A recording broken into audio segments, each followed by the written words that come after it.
So I just wanted to give you a couple tips about bathing with eczema.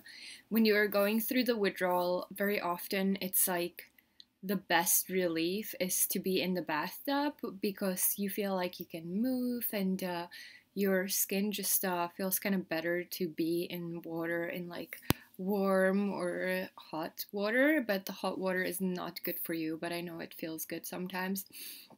Um, so I just wanted to give you some tips that I've learned throughout the process. It was a year for me yesterday of off of steroids, and I used to like just lay in the bathtub.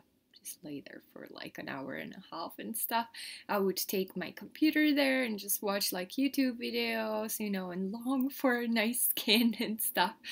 But I learned that it's really better to do shorter baths because my skin would get so tender. And sometimes like when I had the really thick skin periods, it would be a little bit like it would be okay sort of because it would like make the skin a little bit softer, and it would get rid of kind of the upper layer of the skin, and then I could just like moisturize and feel better.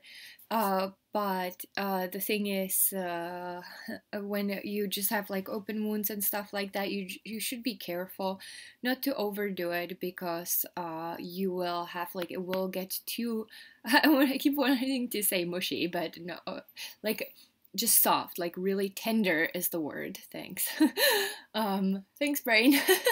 So it will get too tender, and then there is a possibility that it's gonna get worse again because it will be all tender, and then when you scratch it, it's gonna be easier to open up again. So that's one tip. Then the other, but I still wanna, tell you again because we all do it anyway.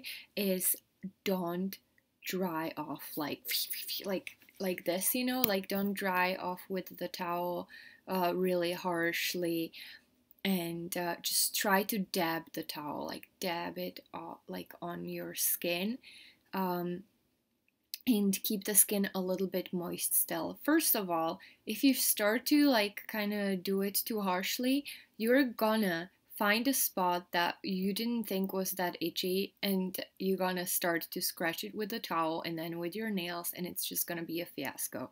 I'm talking out of my own experience, obviously, and I know other people who have done that.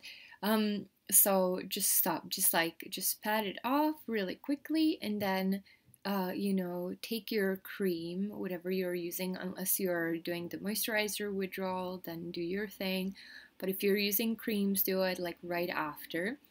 And then I like to I don't know, brush my teeth or do something while I was like naked in the bathroom with all the cream on, so it would like have time to sink in.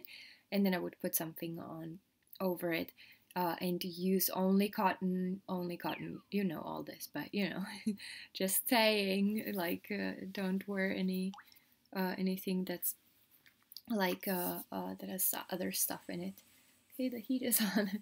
And that's another thing, like for sleeping, try to not have like the heat on too much. I know that it's really hard because here in New York and other states around us have had a really hardcore winter this year, but I think it's better not to overdo it with the heat because it will dry you up as well, and then you sweat and that makes you itchy too. So that's another tip. And then with the bathtub, so there are all these opinions. Like lately, I've been hearing a lot about sunflower oil. Let me know if you've tried it. I haven't yet. I actually, like on the beginning, I would buy like all this expensive like Dead Sea salt stuff, and then towards the end, I just like because I heard Dr. Rappaport saying like you can just use water and nothing in there, so I was just using that. But I would just limit it to like 20 minutes or 25 maximum. I just don't hang out there too long. As good as it feels, like always think about the future, like how is it gonna be afterwards. Okay, so yeah, that's a little advice from me. Okay, have a nice day or evening or whatever you're doing. Bye.